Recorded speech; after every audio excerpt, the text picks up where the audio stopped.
Alors, que faire?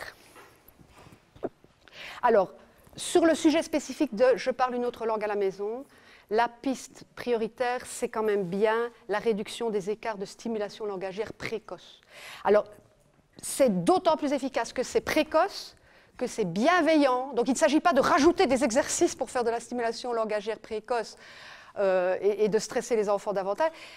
Stimulation précoce, bienveillante et continuée. Parce que ça ne s'arrête pas à 5 ans et demi. Ça doit se continuer et on doit pouvoir aussi accueillir et absorber tous ces élèves primo-arrivants qui arrivent à 14 ans, à 16 ans. Donc cette stimulation langagière, on doit pouvoir la faire à n'importe quel âge. Or, nos outils sont surtout des outils de troisième maternelle, forcément, puisque c'est là qu'on fait le passage vers la lecture-écriture. Si je prends un Tchétchène de 17 ans qui vient d'arriver et je dois lui apprendre le français, je ne peux pas faire Mimi le petit chat avec la méthode de troisième maternelle. Pourtant, c'est le même processus qu'il va devoir faire pour entrer dans le jeu de Lego de la langue française avec un crible phonologique adapté, etc.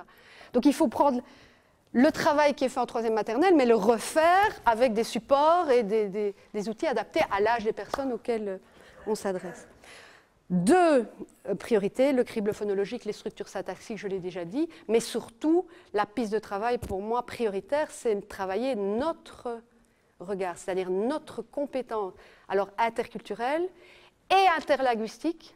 Ça ne veut pas dire faire de nous des champions de la grammaire comparée entre les langues, hein, ce n'est pas nécessaire, mais faire de nous des gens capables de repérer où se trouvent les dissonances possibles. C'est souvent... Il n'y a pas besoin de lire toutes les bibliothèques du royaume et de comparer toutes les langues pour savoir où se trouvent les dissonances principales, mais de pouvoir les repérer le plus tôt possible et de pouvoir aider l'enfant ou le jeune ou l'adulte à dépasser ce cap à partir de ses propres représentations, pas à partir des nôtres, puisque nous projetons sur lui un mode d'emploi qui est forcément formaté francophone.